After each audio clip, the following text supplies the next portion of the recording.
Salah Bachir, entrepreneur, philanthropist, art collector, movie industry insider, gay rights activist, and author. Of course, we're talking about the new book, First to Leave the Party, My Life with Ordinary People Who Happen to Be Famous. Salah, thank you so much for your time today. Thank you for having me. You were sharing a lot of these wonderful stories on social media during the pandemic. Was there one that resonated either with you or with audiences that you're like, let me make this something bigger than just social media posts? Well, most of the book was similar to things like that, but the Marlon Brando chapter, we ran it in a newspaper here and got huge reaction from different people. And some of the things in the book is where I went around town introducing him as my cousin George, right, from Lebanon. And so it wouldn't be like Marlon. And several people remembered and said, "Oh, and Ella Fitzgerald." As a kid, then you don't know how big Ella Fitzgerald was in a sense, Yeah. right? Or first lady of songs, yeah. But several of the other chapters we could have made much longer as well, but we just wanted to be a little peek into their lives and not a whole. I think the Ella one. I would love to see a movie about Ella's life, and I think Queen Latifah would be perfect as Ella Fitzgerald. But if you can call her for me, I'll write the screenplay. There you go. Queen Latifah, I hope you're watching this, and hopefully, you get the sense of go ahead and do that. Yeah. Let's go ahead and talk about Ella since you mentioned that. As far as your connection, your family's connection, getting to kind of grow up being backstage with her. I mean, talk a little bit about that and maybe what you thought at the time, and maybe years later, what that experience meant to you. Well, for me, it was, she had performed in Lebanon years ago, and she had met me, and I was Lebanese, and said, "Where can you get good Lebanese food?" And obviously, you're going to say my mom's. And so I would bring her at, and it was a small room called the Imperial Room in Toronto that she performed in, and 400 people, and you can sit and watch her in like a dinner theater. But years, and you visit her in Los Angeles, and she cooked, made fried eggs for dinner one night and a barbecue, and we both had diabetes, and we both had discussed, would phone each other and all that stuff. But now as you reflect back, it's like, oh my God, that was the Ella Fitzgerald, the first lady, that Ella Fitzgerald, not the one that you see sometimes getting up on stage with her dress too long and her, eyeglasses too thick, and I try and help it. But yeah, so it's a good thing I didn't know who she was back then, I'm sure. And with celebrity culture, there's people that you might encounter at a party, you might meet them on a red carpet, but to have somebody come over to your family's house, and what that experience was like, maybe like that Marlon Brando experience, maybe similar type of question as far as that connection with him, and not just meeting him out in a public space, but having him come into your family's home.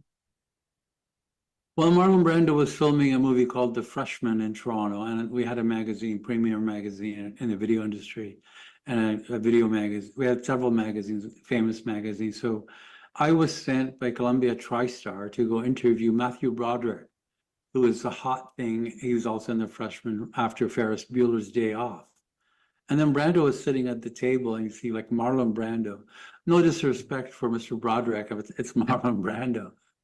And so you start a conversation with him, and suddenly it ends up that he's having lunch at a barbecue.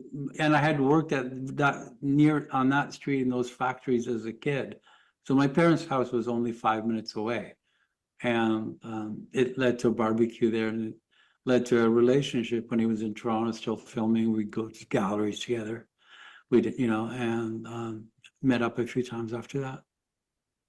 Brando I saw in LA later on at something, and I said to him, and the whole chapter is about we don't really know who Marlon Brando is, and he said, "Why don't you stay in touch?" He accused me of not staying. I said, "I didn't think you'd want to hear from me," kind of thing. And so it was on the other foot. Yeah. That is amazing.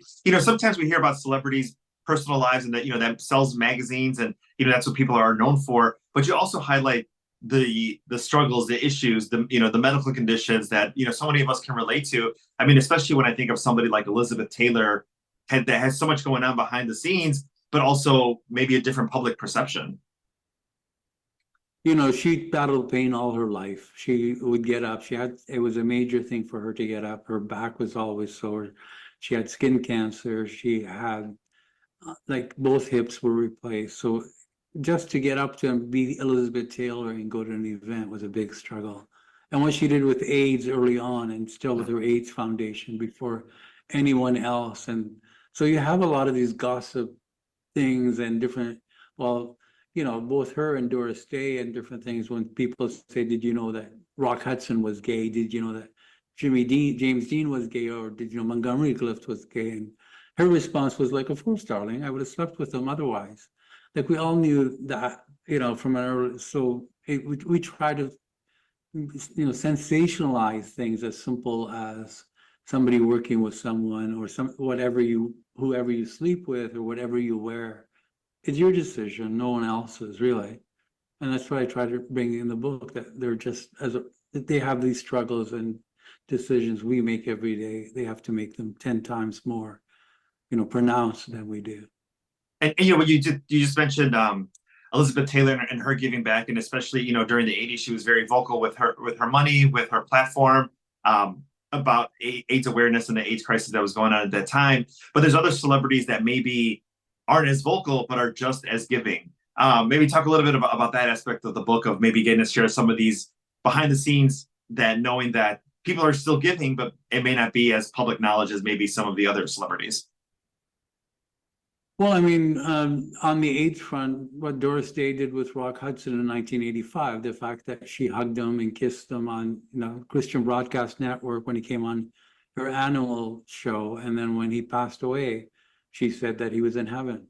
Paul Newman and Joanne Woodward and their foundation, you know, which started for a kids' camp with cancer, they've raised like $500 million. You know, somebody looks at Andy Warhol and it's like Andy Warhol, and they don't know where to place Andy Warhol. Like, was he like this?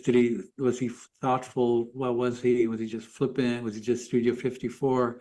But the Andy Warhol left his art to his foundation to give to other museums starting up, and they've given over $400 million so far to different local galleries all over the world. So it's what you do with your celebrity and what you do, and sometimes just showing up to events.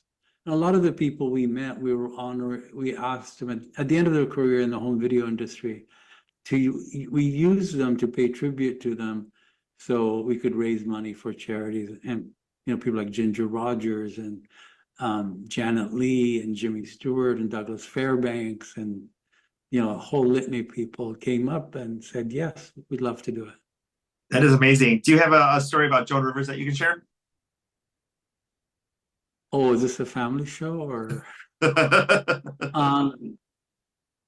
You know, I mean, I love Joan Rivers. We were friends. We had known each other, but she was on a treadmill sometimes. You know, she had to keep going. I think there was a lot of going on, and there are a couple of chapters in the book. It's still kind and loving, but not as kind to Joan and to Jimmy Stewart. And her humor hurt a lot of people. Sometimes she didn't prepare properly. Sometimes, in the couple of instances, somebody else was, you know, a local jazz performer, got a standing ovation after the first song, and she called me backstage and said, "Get that bitch, she's off stage, she's stealing my thunder."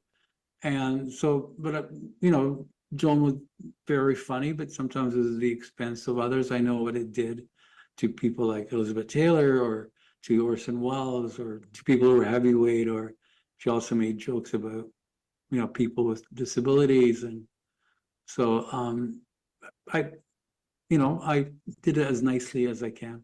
On the opposite, though, Phyllis Diller, you know, it was someone who always made fun of herself. She invented a husband called Fang, and, you know, at the end of each one, she would let you know she's in on the joke by going, you know, that I can't do that. I need to drink. It's too early. But, you know, differences in people.